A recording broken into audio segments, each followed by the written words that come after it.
അതീവ ജൈവ പ്രാധാന്യമുള്ള പുഴയോര കാടുകളുടെ പുനഃസ്ഥാപന പദ്ധതിയുടെ രണ്ടാം ഘട്ട പ്രവൃത്തികൾക്ക് തുടക്കമാകുന്നു.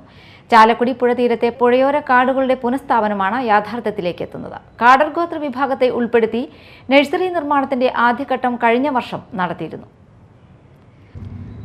അതിരപ്പള്ളി പഞ്ചായത്ത് ജൈവ വൈവിധ്യ പരിപാലന സമിതി, വാഴച്ചാൽ ചാലക്കുടി വനവികാസ ഏജൻസി, ഗോത്രജനങ്ങൾ, ദേശീയ ഗ്രാമീണ തൊഴിലുറപ്പ് പദ്ധതി, പശ്ചിമഘട്ട വേഴാമ്പൽ ഫൗണ്ടേഷൻ എന്നിവയുടെ നേതൃത്വത്തിലാണ് പദ്ധതി നടപ്പിലാക്കുന്നത്. ഡോക്ടർ അമിതാഭ് ബച്ചൻ, ഡോക്ടർ ദേവിക അനിൽകുമാർ എന്നിവർ ഗവേഷണത്തിലൂടെ വികസിപ്പിച്ചെടുത്ത ആവാസ വ്യവസ്ഥ പുനഃസ്ഥാപനത്തിനായുള്ള പദ്ധതി നടപ്പിലാക്കും.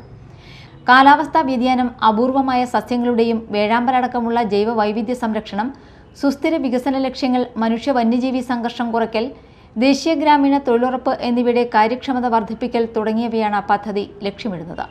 കാടർ ഗോത്ര വിഭാഗത്തെ ഉൾപ്പെടുത്തി നഴ്സറി നിർമ്മാണത്തിന്റെ ആദ്യഘട്ടം കഴിഞ്ഞ വർഷം നടത്തിയിരുന്നു. തീരദേശ മേഖലയിൽ ശ്രീനാരായണപുരം പഞ്ചായത്തിൽ 2020 മുതൽ നടപ്പിലാക്കിയ പദ്ധതി ശ്രദ്ധ നേടിയിരുന്നു. വനമേഖലയിൽ ആദ്യമായി പുഴയോര ആവാസ വ്യവസ്ഥ പുനഃസ്ഥാപനത്തിന് സമഗ്രമായ പദ്ധതിയും നയരൂപീകരണവും നൽകിയിട്ടുള്ള സംസ്ഥാനം കേരളമാണ്.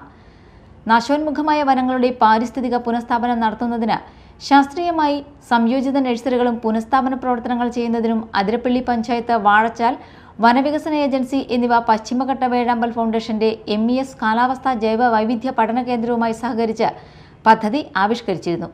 ഇതിന്റെ രണ്ടാം ഘട്ടം പ്രവൃത്തികളാണ് ഇപ്പോൾ ആരംഭിക്കുന്നത്. Media time, Chalakudy.